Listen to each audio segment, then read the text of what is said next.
Hello, everybody. I am Cortland Bowman. I'm Justin. Oh, you cut out really bad there. Yeah, I think what he meant to say was. There we go. How's that? Is that better? I knew that there would be zero technical difficulties, or at least one technical difficulty. I'm glad we got it in in the first 2 seconds. Right. That's fantastic. But again, welcome to Better Off Reds, if that one came through. That's perfect. You guys can follow us on Facebook, Twitter, and YouTube. Just search Better Off Reds. Also, we have our podcast will be on Apple Podcasts, Spotify Podcasts, and probably more to come after that once we get this up and going. So, Justin, how have you been? I'm doing okay. How about you? Not too bad. Yeah. I did want to say this is our second podcast together, right? Yes. So we did a show called, this is completely unrelated to the Reds. We did talk about the Reds a little bit. I remember I had that hot take that Sonny Gray would be a bust for the Reds. Yes. Yikes. So I couldn't be more wrong. But we recorded an episode. I love this. We recorded an episode, didn't record another one for 9 months. And we named the second one A Baby Was Born because I think A Star Is Born came out around that time. I don't know. But then since we recorded that second episode, you've had a baby. Yes. So just we're on a pretty good track record as long as we don't do that again for another 9 months. Hopefully well, this will be this will be a weekly thing every Thursday at 8:30. Yeah. Provided, we don't suck, but I don't think we will. But yeah, like you said, if social media at the bottom of the screen there, you can see a QR code that will take you to our social media, a link to all our social media. If you don't want to do that, you can click on that link I just put up at the bottom of the screen. Like you said, Facebook, Twitter, YouTube, and your favorite podcasting platforms. Let's talk about the Reds spring training. Okay. So not doing so good, right? But it's important to note spring training doesn't really matter. Right. It is right. Preseason of football. Teams go 4-0 and then can potentially go 0-16. So yeah, with the way that it's looking, if they're 6-17 in spring training, hopefully that means a 90 win or so season for the regular season. All hoping. So we'll see. So they are at 6-17 after today's beating to the White Sox. Yes. They have scored only 116 runs this spring and given up 157. It's a run differential of 41. For reference, the 2020 regular season, they scored 243 runs, gave up 243 runs. Yeah. So we went from a run differential of 0 to 41. All benefit of the doubt is the fact that coming up, we will be talking about this. I mean, they're trying to put people where they need to be. So, yeah. I mean, 41 runs, yes, that's a lot to give up opposed to how many you have. But when you're trying to put people in places that will make the defense click better, I mean, I think it's going to happen. And again, it's spring training. So, and they've had injuries too. I mean, they lost Bauer, who obviously probably kept the runs down. Gray is hurt, which we'll talk about that in a little bit. Lorenzen and Antone had some injuries. And Wade Miley, I don't know what's happening with Wade Miley, but I think has an 8+ ERA. It's not, I mean, it's spring training. Right. We can't get too worked up over it. Ask me again, middle of May. But as Reds fans, it's hard not to. I know it really is. It really is. But yeah, they don't. Certain people look great this spring, and we're going to talk about that later. But some just don't. I think Moustakas, he's batting 162. So, I don't know, but let's talk about shortstop. Okay. Can you believe that we got our shortstop of the future this offseason? Not yet. We didn't get Lindor. We didn't get Didi. But we gave a very short leash to Jose Garcia. They brought in D. Strange Gordon before finally realizing, hey, this Jonathan India guy can hit. Maybe we should move him to second and let Suarez slide over to short. I think so far it's working. Suarez slimmed down, I think 20 pounds this offseason. He does have 3 errors. However, we should note that one of those was while he was at third base.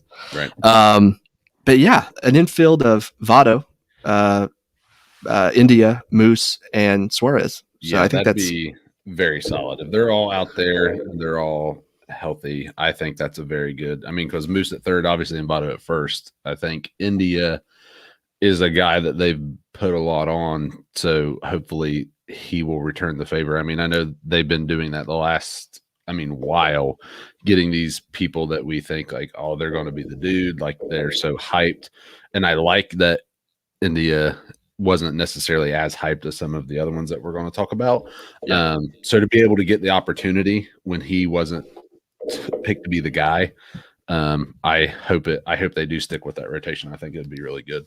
Yeah, and I wish I wrote this down, but I didn't. It's been about a week since I saw it. But somebody pointed out that out of so many at-bats last year, Suarez was kind of already in the shortstop slot due to the shift. Right. So, he was a shortstop when he came over here from Detroit. He knows what he's doing. It's not the first time he's put on a glove and played the infield. So I think he can do it. There may be some bumps along the way, but I think it's our best shot to put just a solid lineup out there because Garcia's got a good glove, but his bat needs a lot of work. Right. And this way you have an infield has a lot of pop. Gosh, yeah. If Moose could turn it around coming into the regular season, goodness gracious. Those 4 could light it up. Yeah, that's true. So speaking of the infield, there's a member of the infield that's been absent for a while. Cortland, you want to talk about that?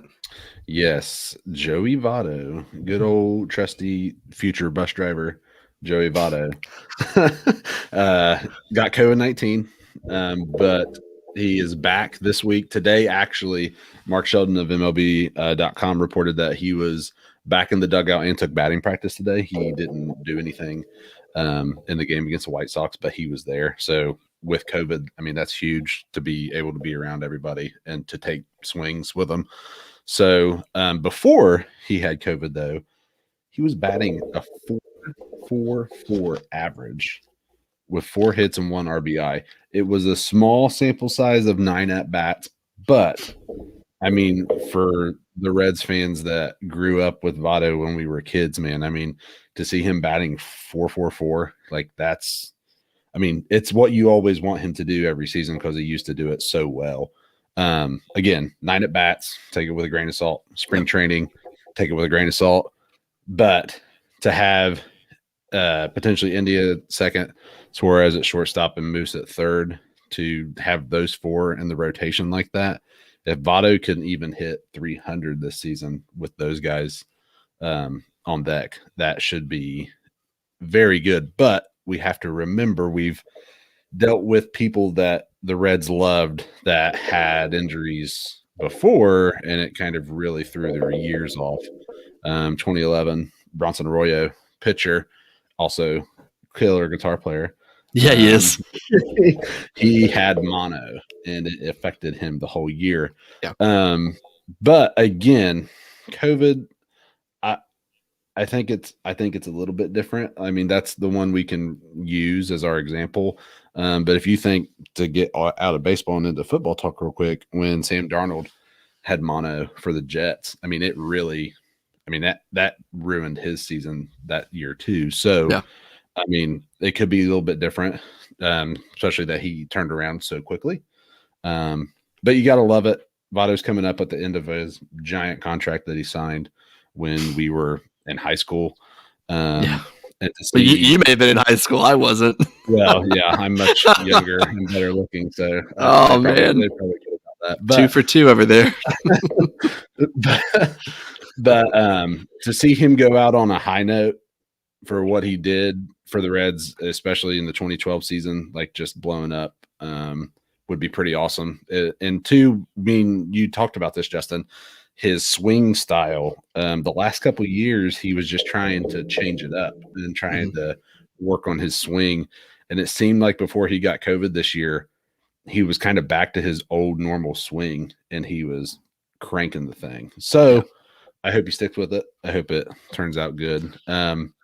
I'm optimistic. Oh, sorry. No, I was going to say I'm optimistic about Votto returning to. I mean, I don't think he's going to be that MVP candidate that we know and love from years past. But one thing that worries me is how he was cleared to come back, I think, last week, and it took a week to come back. So is he still feeling the effects? Is there anything going on that could prohibit him or prevent him from being productive? I know David Bell said that he's not going to put a date on when he will actually be back. So I don't think we'll see him on opening day. No, and two, it could be complications, but at the same time, look at the NCAA tournament. They had one player of a team get it, and they made them forfeit the game. I mean, they didn't even say don't travel or nothing. So it could be that kind of thing to just save the season, since last season was short and no fans, and this season they're opening up with 30% capacity and with hopes to maybe have a full ballpark by July if they can do everything they can to keep it at bay. So it might be more precautionary. But again, yeah, I could see where you're coming from on that. Yeah. So. Do you have tickets to any games yet? I don't yet. I've got two. A newborn throws a wrench into going to baseball games for a little bit. So that's true. We didn't take Owen his first. I don't think it was his first year. I think it was his second year. Yeah, because he was born in April. So yeah, his second year. I think his first game was Star Wars night, and he there's a series of photos where he's slowly reaching over and touching R2D2 when he shouldn't be doing that. So I couldn't blame him. I'd do the same thing. Yeah, we need to get tickets to another game like we did a couple years ago. Get those scout seats again. Yes, that was awesome. Yes. That was the best. Okay, all right. What's next on the docket? So let's get into pitching. I won't ruin one of my bold predictions with this, but I'm very excited for the pitching this year. Who wouldn't be after last year with Bauer and taking home the NL Cy Young? I mean, just awesome. I know the season wasn't the best, but you always got to be pumped when a player from your organization could achieve such a high status like that. And then they leave. Right. But but the guy getting the opening start this year might make a push. Luis Castillo, he's doing very good he is in a lot of talks across a ton of MLB sites and MLB forums of potentially making a run at the Cy Young this year. They think this could be his breakout year. We've always known he's been good, and we've seen him flash his stuff quite a few times, but this could be the year that he just absolutely takes off with it. So he's getting the start on opening day on April 1st. That'll be really fun to watch. And another guy, this is on a more sadder note, is Sonny Gray will be out for at least a week is what we're seeing from everywhere.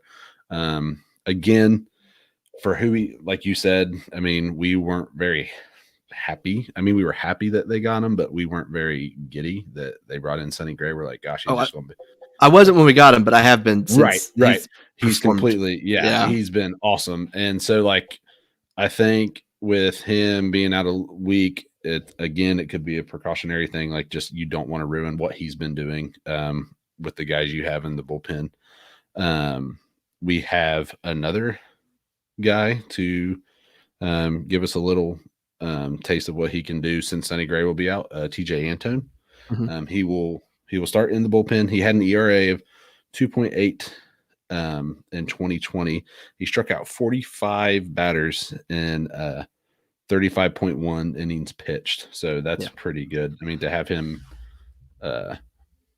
in the bullpen to be called up, I'll take that all day long. I think he'll definitely be a rotation guy before it's all said and done. He had some minor injury stuff come up, and I think he's fine now, but I think he'll be I think he'll probably take over for Wade Miley at some point. Yeah.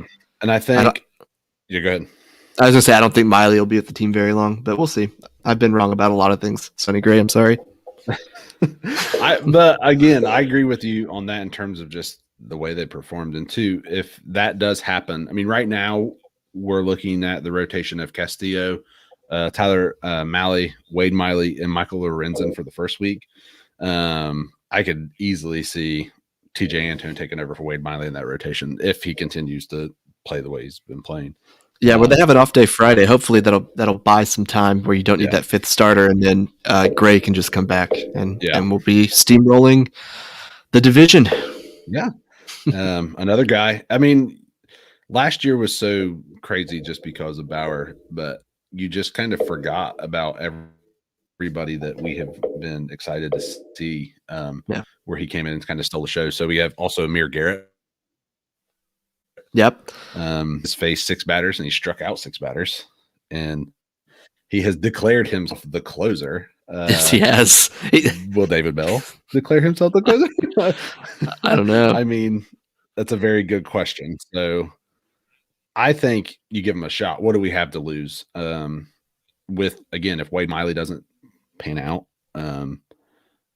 we have Amir to be the closer. You throw TJ Antone into the rotation to be a guy to take over, not necessarily for the end of the game, and let Amir be the guy to shut it down. Especially Lucas Sims is the guy giving Amir the biggest competition for the closer spot. But I mean, I think if you take that away from Amir after he's already said he's the closer, I think he's going to do to the bullpen what he did to the Pirates. Yeah, that would not. yeah. Which that would be pretty fun to watch if it was anything close to that, but not when it's the same team. But yeah. Let's talk about the lineup a little bit. So it looks like we're going to have Barnhart and Stevenson manning the catcher position. I'm really excited to see Stevenson get some consistent at bats. Votto at first when he comes back. I think it's just going to be kind of a hodgepodge of random utility guys until then. Right. India at second, which I'm really excited about. We ran a poll on our Twitter account not too long ago. Well, it's probably going to take me a minute to find it, but this is before the shortstop change. And I asked, will Jonathan India make the major league roster? And it was overwhelming, the votes for yes. I'm looking for the actual results now because, I want to provide the apps. Oh, here it is. 78.6% of you said yes, he will. 21.4% said no. But like I said, that was before the shortstop news. How could you have known? How could you have known? Not a big deal that you didn't get it right. And and who knows? Maybe David Bell will say, we're going to throw somebody else out there. Yeah. I mean, it hasn't officially been confirmed that this is what they're going with. But India at second, Suarez at short, Moose at third base, which I mentioned earlier. He's batting just terribly. Yeah. Winker in left, Senzel in center because Akiyama is hurt at the moment. He'll be out, I think, for a few weeks. And then our boy Nick Castellanos in right, who is currently hitting .389 with 3 home runs and 8 RBIs. Ooh. Oh my gosh! I hope he can save some of those hits for the season. Yeah, I hope that this all Moose is just the sour grape in the bunch, but holy crap, if they can keep up all these kind of runs and batting averages like into the regular season, that would be freaking sweet. Yeah, it would. Aquino, he is actually out of minor league options. So there's a really solid chance that he will make the club, even though he's been inconsistent. He wowed everybody. What was that, September of 2019 with 19 home runs or something crazy. And he really ran into or fell off a cliff after that. Right. But yeah, that's just, that's a solid lineup. That lineup has a lot of pop. I could easily see everyone in that lineup except for Barnhart hitting 20 plus home runs. Right. Some more than others, of course. I think Suarez will probably hit more than that. I almost said Blastianos again. Castellanos might hit more than that. That's just his name now. Right. Yeah. But I think Stevenson could too. I think he has the potential to be that guy. That way that he the way that kind of Mesoraco was when he first came in. Yeah. And he was just so much fun to watch. Being a Reds fan, you love a catcher that can just absolutely crank the ball like Johnny Bench. And then Mesoraco came and gave us a little taste of that. But he also fell off the face of the earth out of nowhere. But Stevenson has the build. He's like 6'4", 225. So, he is a monster of a catcher. So if he can translate that into hits, I would love to see him do really well. I like Barnhart, but Tucker Nobat has been his nickname for quite Tucker some time. Nobat. But he's very good, I think, field general in terms of catching. But you got to trade off what you can. So yeah. Before we get into our spring training MVPs, we have a comment from Dylan Bickerton saying, "What's up, guys?" What's up? What's up, Dylan? I don't know who you are. I don't know Dylan either. Hey, Dylan, thanks for tuning in tonight. We appreciate it. You're our only comment so far, so you get a special shout out. It's cool how it pulls up his Facebook picture. That is really cool. Yeah, it is. So let's talk about our spring training MVPs. I will go first. Okay. So my spring training MVP, I don't know if I'm willing to say. That's the thing. We're calling these MVPs, but I think really it might be biggest spring training surprise. Yeah. Okay. But at the moment, mine would be Nick Senzel. The reason for that is he is absolutely crushing it this spring. After missing significant time due to COVID-19 in 2020, batting only 186 in 23 games played, he currently has a .324 batting average, 2 home runs, 4 RBIs, and 1 stolen base. He is just getting it done, and I've been saying it for a while now, since probably, well, not a while, but January. I think this is going to be his breakout year. I think this is the year that Nick Senzel really just becomes like that guy that we need on the Reds roster to contribute. I mean, it's been a lot of hype, a lot of letdown, and I think it ends this season. I think this is the year that he really shows us what he has.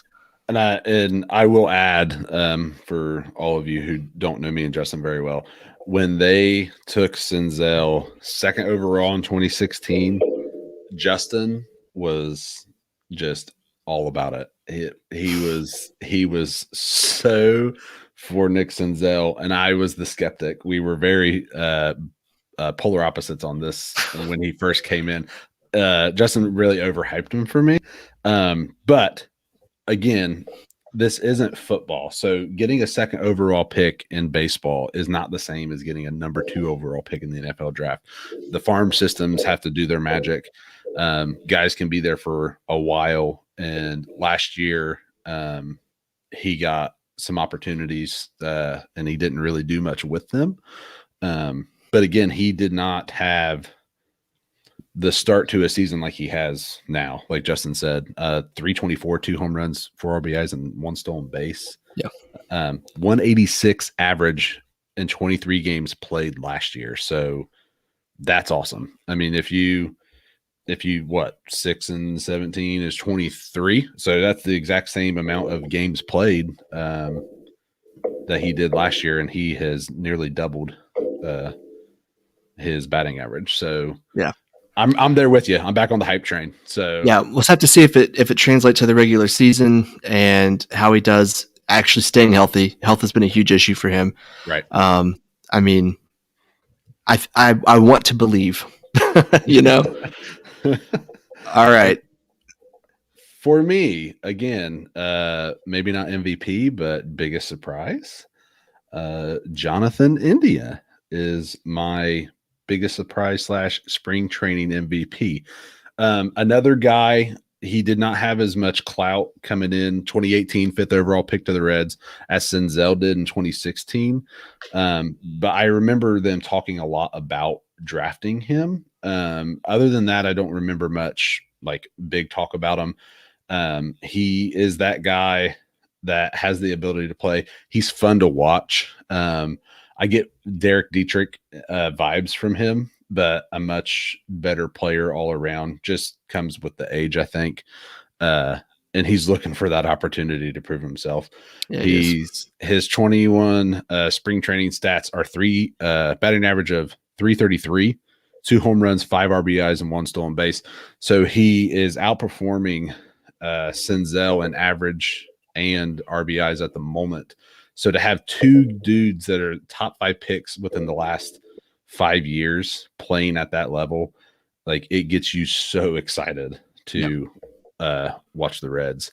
And India's number is 71. I love quirky numbers. It's just he's got the long hair, the number 71, and he just looks like he's out there playing backyard baseball. And I think that's my favorite thing about him. The hair reminded me. Actually, I don't have the numbers in front of me, but Blandino has been playing really, really well this year. Let me see if I can pull those numbers up real quick. They kind of look alike with their hair. And he could actually possibly be a short-term replacement for Joey Votto. Let's see, I've got his numbers here. He is batting this spring a 306, 1 home run, 7 RBIs, 1 stolen base. So honestly, we could throw him up there with the list of surprises too. I mean, this is a guy who's been given several chances and just can't consistently put together.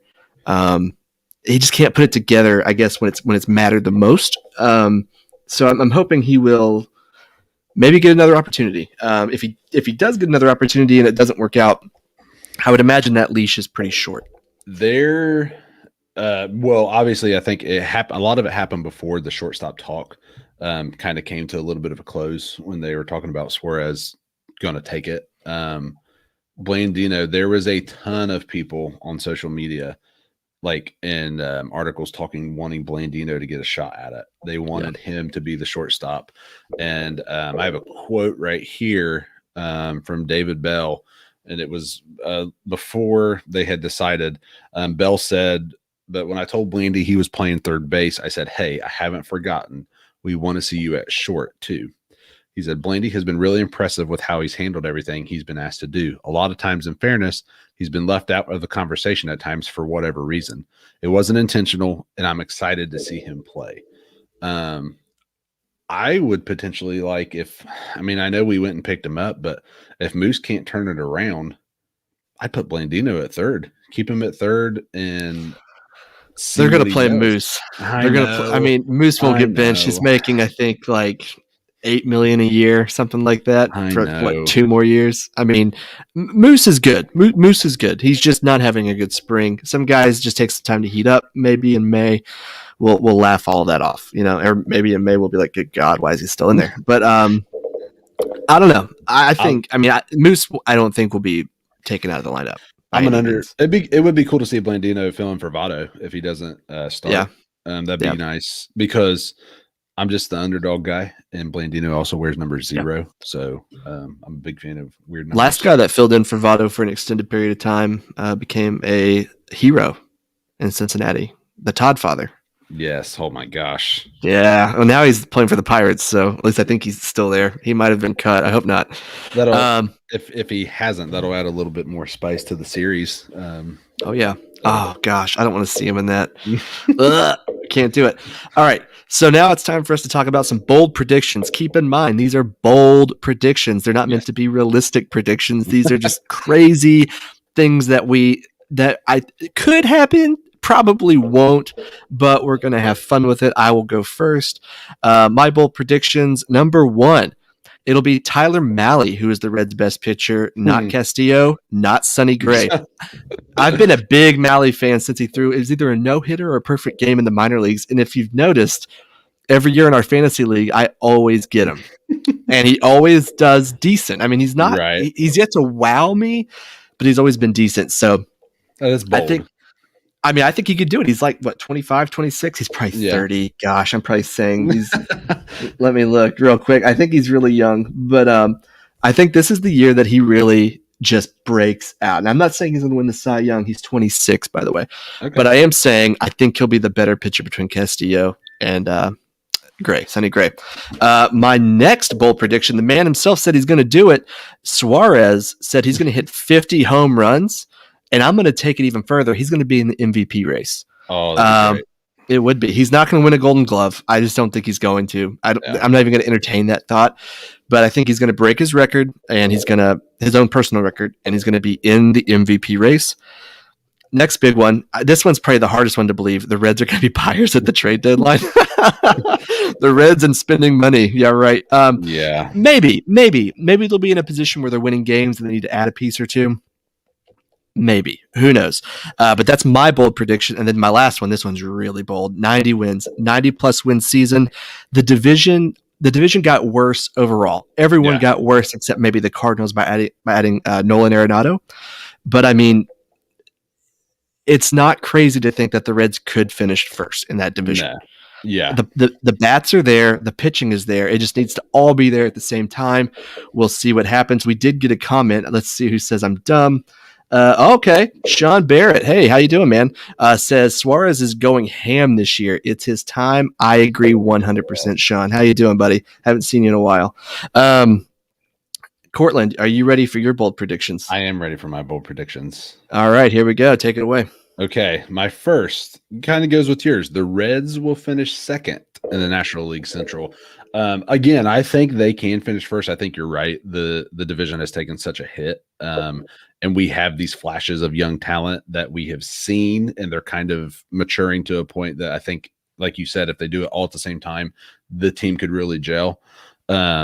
But that goes with your 90 wins. I think if they can get close to 90 wins, again, the Cardinals might be the only ones that could outdo them, but I think they'll at least get second. I would say first, but it's the Cardinals, and they just always disappoint me. So I want them to finish top two. Next, Votto will have a resurgence and have a 350 or higher batting average. That's bold. That is bold. That is very bold. Oh my goodness. That is bold, sir. I'm going off of my love for what he's done for the organization, and I want to see him go out in these next couple of years on a very high note. So with batting 4.44 in spring training, I had to go 350 or higher. In 9 at-bats. Yeah, or whatever. It's okay. All right. For my next one, Castillo will have a great year, and he will be in talks for the National League Cy Young. I don't think this is super bold. The reason I put it as a bold prediction is because it would be pretty sweet and crazy to see Bauer take it last year and have Castillo turn right around and get it again. He has the ability. Again, we know he's good. This could be the year that he turns it around after being behind Bauer last year.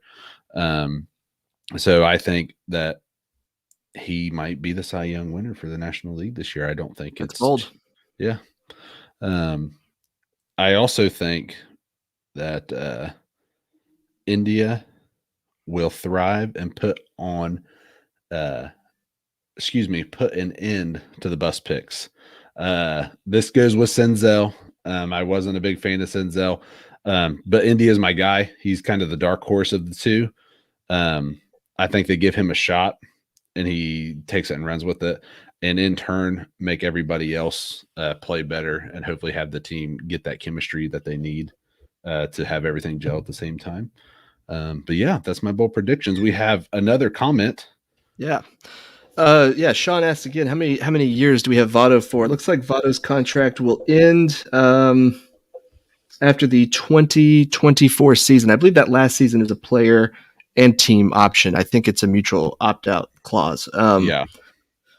Not entirely sure on that, but yeah. So 2024, so after the 2023 season, 2024 is a $20 million option. He'll probably take that, I imagine. Maybe not. Who knows? He wants to drive a bus. I mean, he has always said once he retires, he's going to be a school bus driver. So maybe 20 million is not too important to him. Maybe, yeah. All right. Cortland, do you have anything else to add? I don't. This was fun. This was good. It was fun. A solid first episode, I think they were. Glad to see some engagement in the comments. That was fun. So we're going to wrap this first episode up. We'll be back next Thursday at 8:30 p.m. Eastern time. Hopefully the opening day game will be over. It's a 4:00 start time, unless we go into extras. If we go into extras for some reason, we will start late. If that were to push into the 8:30 hour, but that would be absolutely insane. But we'll be back then. But be sure to subscribe and leave us a review. If you're on Apple Podcasts, you can leave a review there. We're on Spotify. Follow us on YouTube, Facebook, Twitter, Instagram, all of that. And share us with your friends. Sharing is caring. Isn't that right? Yep. All right. Anything else to add, Cortland? I don't think so. We'll see you guys next week. Very excited for opening day. Yeah, me too. All right. See y'all later. Bye. Yeah.